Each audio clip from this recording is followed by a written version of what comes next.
आप देख रहे हैं द संकेत लाइव। मैं हूं तमन्ना और आज की खबर सिर्फ एक अदालत की कार्रवाई भर नहीं है, बल्कि यह उस सामाजिक सच्चाई का आईना है जिसे हम बरसों से देखने से बचते रहे हैं। आज सुप्रीम कोर्ट ने एक एसिड अटैक जैसे जघन्य अपराधों को लेकर बेहद कड़ा रुख अपनाया है और साफ शब्दों में कहा है कि जब तक सजा आरोपी के लिए दर्दनाक नहीं होगी, तब तक ऐसे अपराध रुकने वाले नहीं है। यह टिप्पणी अपने आप में बहुत कुछ कह जाती है, क्योंकि यह मान्यता बन चुकी है कि अपराधी कानून से नहीं डरता और यही डर खत्म होना समाज के लिए सबसे बड़ा खतरा बन चुका है। सुप्रीम कोर्ट के 3 जजों की बेंच, जिसमें मुख्य न्यायाधीश सूर्यकांत, जस्टिस आर महादेवन और जस्टिस जय माल्या बागची शामिल थे।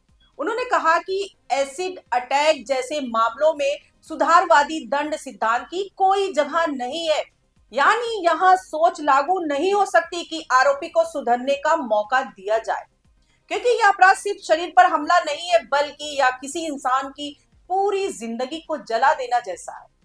कोर्ट ने यहां तक कहा कि ऐसे मामलों में दहेज हत्या की तरह आरोपी को ही अपनी बेगुनाही साबित करनी पड़ सकती है, यानी सबूत का बोझ आरोपी पर डाला जाता है। अब सोचिए, सुप्रीम कोर्ट जितना गंभीर है, वह कानून की बुनियादी सोच को बदलने की बात कर रहा है। कोर्ट ने केंद्र सरकार से कहा है कि वह कानून बदलने पर गंभीरता से विचार करे, ताकि एसिड अटैक मामलों में सजा को और कठोर बनाया जा सके। कोर्ट ने सभी राज्यों और केंद्र शासित प्रदेशों को 4 हफ्ते के भीतर विस्तृत आंकड़े देने का निर्देश दिया है। इन आंकड़ों में साल दर साल दर्ज एसिड अटैक मामलों की संख्या, कोर्ट में उनकी स्थिति और पीड़ितों के पुनर्वास के लिए उठाए कदमों की जानकारी शामिल होगी। कोर्ट ने ये भी पूछा कि दोषियों की संपत्ति जब्त कर पीड़ितों को मुआवजा देने पर क्यों नहीं विचार किया जा सकता।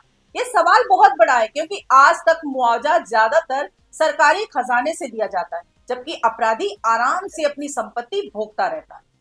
सुप्रीम कोर्ट ने यह सुनवाई हरियाणा की शाहीना मलिक द्वारा दायर जनहित याचिका पर की है और ये याचिका किसी सामाजिक कार्यकर्ता ने नहीं, बल्कि खुद एक एसिड अटैक सर्वाइवर ने दायर की है। शाहीना मलिक ने कोर्ट को बताया कि उनके मामले में सभी आरोपी बरी हो चुके हैं और उन्होंने इसके खिलाफ दिल्ली हाई कोर्ट में अपील दाखिल की है। कोर्ट ने उनकी स्थिति को देखते हुए उन्हें मुफ्त कानूनी मदद देने की पेशकश की और ये भी कहा कि वह अपनी पसंद के अच्छे वकीलों की सेवाएं ले सकती हैं। शाहीन मलिक ने बताया कि जब उन पर एसिड अटैक हुआ तब उनकी उम्र 26 साल थी, आज वह 42 साल की, यानी 16 साल बीत चुके हैं और अभी तक उन्हें अंतिम न्याय नहीं मिला। उन्होंने कहा कि 16 साल तक अदालतों के चक्कर लगाने के बाद भी आरोपियों का बरी हो जाना बेहद निराशाजनक है। अब सोचिए, एक महिला जिसने अपना चेहरा, अपनी पहचान, अपना आत्मसम्मान खो दिया, बस 16 साल से सिर्फ इंसाफ का इंतजार कर रही है। सुप्रीम कोर्ट ने इस मामले में और भी कई अहम जानकारियां मांगी है, जैसे हर एसिड अटैक पीड़िता की पढ़ाई की स्थिति क्या है, वह नौकरी पेशा है या बेरोजगार है, शादीशुदा है या अविवाहित है, इलाज की हालत क्या है, अब तक इलाज पर कितना खर्च हुआ और आगे कितना खर्च आने की संभावना है, पीड़ितों के लिए चल रही पुनर्वास योजनाओं की पूरी जानकारी और जबरन एसिड पिलाने के मामले की अलग से डिटेल। कोर्ट ये जानना चाहता है कि क्या हमारा सिस्टम इन पीड़ितों को सिर्फ कागजों में मदद दे रहा है या वास्तव में उनकी जिंदगी को फिर से पटरी पर लाने के लिए कुछ कर रहा है। सुप्रीम कोर्ट ने यह भी बताया कि अब तक 15 हाई कोर्ट से एसिड अटैक मामलों से जुड़े लंबित मामलों की जानकारी मिली है। आंकड़ों के मुताबिक उत्तर प्रदेश में 198, गुजरात में 114, पश्चिम बंगाल में 60, बिहार में 68 और महाराष्ट्र में 58 मामले अभी भी लंबित है। यानी सिर्फ यूपी में ही करीब 200 मामले कोर्ट में अटके पड़े हैं। कोर्ट ने हाईकोर्ट से कहा है कि ऐसे मामलों की सुनवाई को प्राथमिकता दी जाए और तय समय में इन्हें निपटाने पर विचार किया जाए। इसके साथ ही सभी राज्य विधिक सेवा प्राधिकरणों को भी निर्देश दिया गया है कि वे पीड़ितों के पुनर्वास पर मुआवजा और इलाज से जुड़ी योजनाओं का ब्यौरा दें। इससे पहले 4 दिसंबर को सुप्रीम कोर्ट ने सभी हाई कोर्ट से देश भर में लंबित एसिड अटैक मामलों की जानकारी मांगी थी। राष्ट्रीय अपराध रिकॉर्ड ब्यूरो यानी एनसीआरबी की 2025 में जारी रिपोर्ट के मुताबिक देश भर की अदालतों में एसिड अटैक से जुड़े 844 केस लंबित है और यह आंकड़े वर्ष 2023 तक के हैं। एनसीआरबी के मुताबिक 2021 के बाद से देश में एसिड अटैक के मामले लगातार बढ़ रहे। फ्लोरिडा इंटरनेशनल यूनिवर्सिटी की 2024 की एक रिपोर्ट बताती है कि भारत में हर साल 250 से 300 एसिड अटैक केस दर्ज होते हैं, लेकिन असल संख्या 1000 से ज्यादा हो सकती है, क्योंकि कई मामले डर, सामाजिक दबाव और कानूनी झंझटों के कारण रिपोर्ट ही नहीं किए जाते।